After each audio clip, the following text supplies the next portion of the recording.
좋은 아침입니다. 베드로전서 4장 1절에서 6절 말씀입니다. 1절 그리스도께서 이미 육체의 고난을 받으셨으니 너희도 같은 마음으로 갑옷을 삼으라.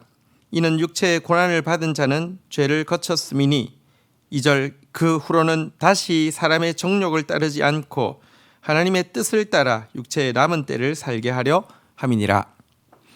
자, 예수 그리스도께서 우리를 대신해서 육체의 고난을 당하셨습니다. 그러므로 예수를 쫓는 사람들은 우리에게도 고난이 있을 수밖에 없다는 점을 단단히 각오해야 합니다. 이것을 마음의 갑옷으로 삼으라라는 표현으로 베드로는 이야기하고 있습니다. 우리에게 당연히 고난이 있다, 아니 고난 받아도 된다라는 정도의 마음으로 갑옷을 삼게 되어지면요, 고난을 받게 될 때 신자에게서 죄가 그친다 이렇게 이야기하고 있습니다.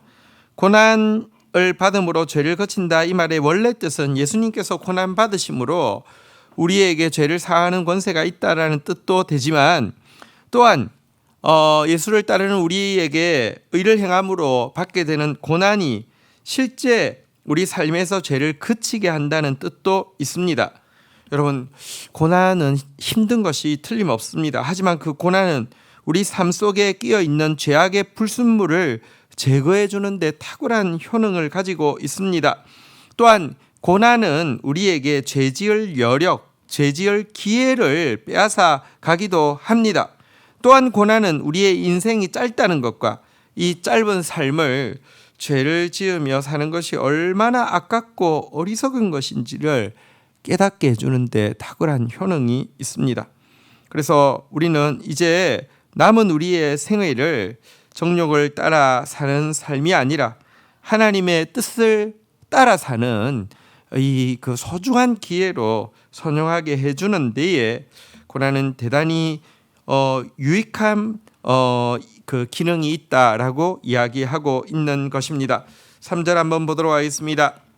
너희가 음란과 정욕과 술 취함과 방탕과 향락과 무법한 우상 숭배를 하여 이방인의 뜻을 따라 행한 것이 지나간 때로 족하도다. 여러분, 우리가 사실 지난 삶을 한번 되돌아보십시오. 우리에게 충분히, 아니 차고 넘칠 정도의 음란이 있었습니다. 정욕이 있었습니다. 술 취함이 있었습니다. 방탕함이 있었습니다. 향락이 있었습니다. 우상 숭배가 있었습니다. 이것들 하나님의 진노를 받아 멸망하기에 조금도 부족하지 않는 삶을 이미 살았습니다. 그럼에도 불구하고 하나님께서 예수 그리스도에게 우리의 죄의 대가를 다 전가시키시고 우리를 구원해 주셨습니다. 이제 남은 삶 얼마가 있습니다. 이 삶 오직 주의 뜻대로 드리고 나서도 아쉽고 아깝습니다. 이 귀한 예수를 위해서 살 수 있는, 이 바른 의의 도를 위해서 살 수 있는 이 기회를 과거에도 가졌으면 얼마나 좋았을까 후회하며 참 아쉬워하며 살 삶을 여러분, 예수 그리스도로 말미암아 씻음 받고 나서 또 과거의 그 부정한 음란, 정욕, 술 취함, 방탕, 향락, 무법한 우상 숭배에 빠져 산다고 하며 얼마나 통탄할 일입니까? 절대 우리는 그러한 삶을 살아서는 안 됩니다. 4절입니다. 이러므로 너희가 그들과 함께 그런 극한 방황에 다름질하지 아니하는 것을 그들이 이상히 여겨 비방하나. 25절입니다. 그들이 산자와 죽은 자를 심판하기로 예비하신 이에게 사실대로 고하리라. 6절 이를 위하여 죽은 자들에게도 복음이 전파되었으니 이는 육체로는 사람으로 심판을 받으나 영으로는 하나님을 따라 살게 하려 함이라.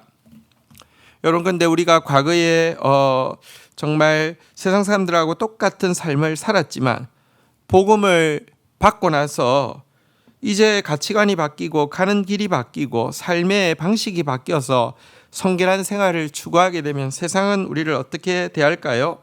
우리의 친구, 우리의 가족들은 이 같은 우리의 변화를 보면서 도리어 더 비방하게 되어 있다, 이렇게 이야기하고 있습니다.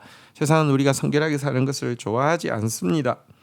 그러나 이처럼 가까운 사람으로부터도 이해받지 못하고 조롱당하는 거 무척 견디기 힘든 시련이기는 하지만 여러분, 그럼에도 불구하고 우리가 이 길을 포기할 수 없는 것은 장차 궁극적인 하나님의 심판이 있을 것이며, 이 심판의 방식이요 어떻게 진행되냐고 하면 하나님이 신문하시고 우리는 감추는 것이 아니라 하나님의 완전한 빛 앞에서 우리가 스스로 견디지 못하고 우리의 죄를 하나님 앞에서 직접 고하는 방식으로 진행되어질 것인데요, 이 두려운 심판을 안다고 하면 주님께서 우리를 구원하시고 새로운 삶의 길을 열어주셨기에 과거처럼 무법한 죄악 가운데 극한으로 치닫는 이런 삶, 우리는 절대로 살 수 없다는 것입니다.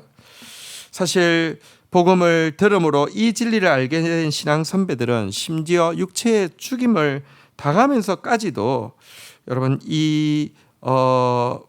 그 복음을 포기하지 않았던 것을 우리는 알고 있습니다. 하나님 앞에서 부끄러운 일을 고백하지 않도록 우리는 최선을 다해서 거룩을 추구해야 합니다. 하나님을 따라 사는 성결한 삶은 신자가 절대로 포기할 수 없는 삶의 목표입니다. 주신 말씀 붙잡고 기도하며 나가도록 하겠습니다. 주님, 감사합니다.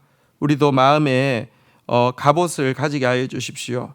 그리스도가 가신 고난의 길을 우리도 갈 것이며 의를 행함으로 고난받는 것을 기뻐하겠노라고 주님 채찍과 징계를 주셔서라도 나로 하여금 예수 그리스도 닮아가게 하여 주시고 죄를 그치는 삶을 살게 하여 주옵소서. 도리어 적극적으로 간구하는 고난으로 마음의 갑옷 삼는 자 되어지게 하여 주시옵소서. 고난을 통하여서 죄가 그쳐지게 하여 주옵소서. 고난을 통하여서 불순물이 제거되게 하여 주옵소서. 고난을 통하여서 죄를 범할 기회가 박탈당하게 하여 주옵소서.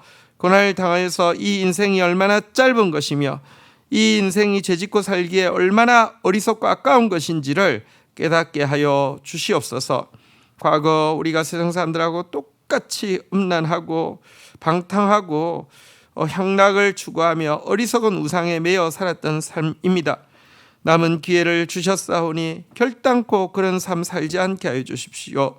하나님 앞에 직고하는 심판의 날에 부족하지만 그리스도를 위하여서 수고할 수 있었던 은혜에 대해서 직고하는 저희들 되어지게 하여 주시기를 간절히 간구하고 소원합니다.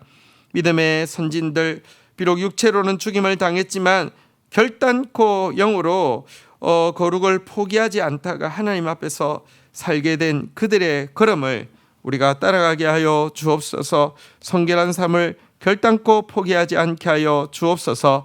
예수 그리스도의 이름으로 기도 올립니다. 아멘.